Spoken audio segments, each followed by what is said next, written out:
Hi, I'm Stasha Harris, the owner of Magic Fingers Studio. Today I'm going to show you how to do a halo braid. A halo braid is very versatile. You can wear it to a prom, a wedding, or just for an everyday look. So for the halo braid, you'll need 1 pack of expression here, and depending on the size and length of the client's hair, you'll need to cut off about 4 to 6 inches. If it's a child, you might need to cut off a little more. For Callie, I'm going to cut off about 6 inches. And you'll see why I cut that amount off in a little bit. You need to divide the entire pack of hair in 2 sections. 3/4 in your left hand, and then 1/4 of the pack in your right hand. And you separate it. So you want to cross it here, you want to make like a T. I'm pretty sure you remember how we used to braid back in the days where we start the braid and there's this big lump. That's how we start our halo braid, okay? So for the halo braid, I usually start with the baby hair. I lay the baby hair first and then we go from there. So you want to apply your product on the client's hairline.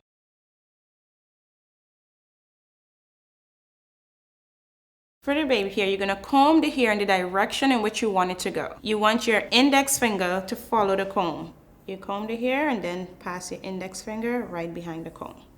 You can make little subsections. And you don't want to leave too much hair on the client's forehead, especially if they don't know how to fix their baby hair back. Okay, otherwise they might end up with a fro in a couple days, maybe hours, depending on their hair texture. You don't want the product to be too far in. Remember, I'm only applying it to the client's hairline.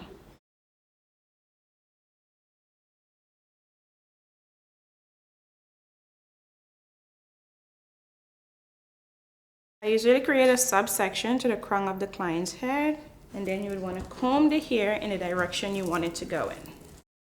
So you're kind of creating like a bowl shape.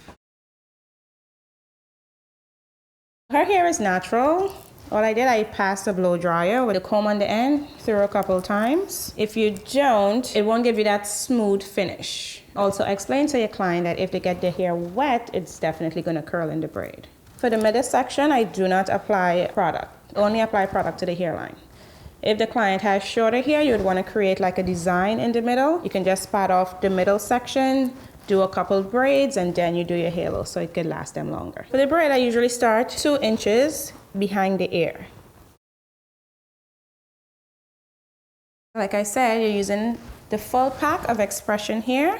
And all you do is cut off about 4 to 6 inches depending on the length of the client's hair and the size of their head.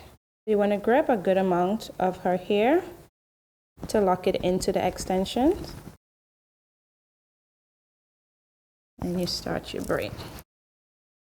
As you braid, you want to comb the hair through with your fingers so it remains manageable.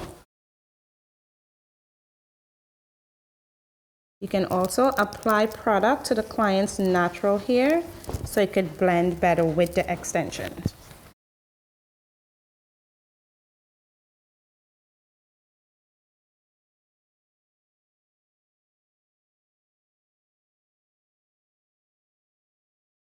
Generally, a halo takes between 10 and 15 minutes, and the price ranges from $45 to $60. And if you decide to add smaller braids in the middle, you can add on $20, $30 depending on how intricate the style is. Like I said, you want to stay as close to the hairline as possible. And you see, I did all that combing forward, and for the most part, the baby hair is still intact. So you don't have to look for the exact brand of hair that I use. I more so go by the length of the hair, so any expression here will work. If you don't know the difference, usually a pack of expression is $5.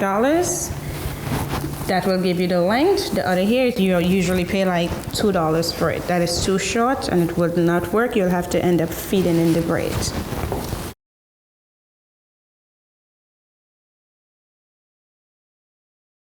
So the reason you cut 4 to 6 inches is so when you get to the end of the halo, you don't have too much hair to tuck away. There are different ways you can tuck the hair.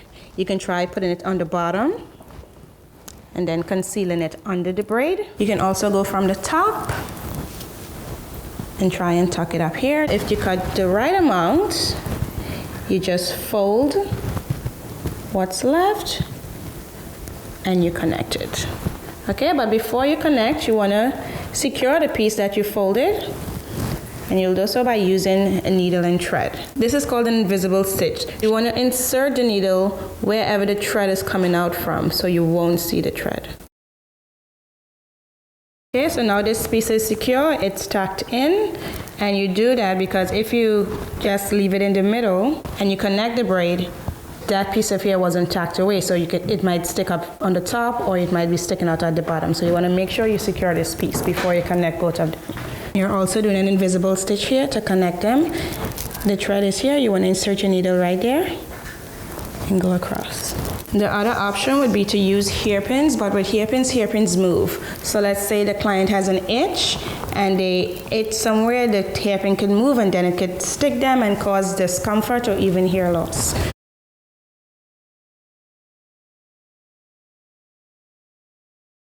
End this stitch at the bottom. You want to make 2 knots. So at this point, you can then go in and fix the baby hair if it moved. Use the tail of your comb to tuck any hair that's out under the braid. So as you see, there's some frizziness going on here. So what you can do is you apply some product in the palm of your hand, rub your hands together, and just pass it lightly on her hair. And then you take the tail of your comb and tuck it under, just smooth it out. And there you have it, lovely halo braid.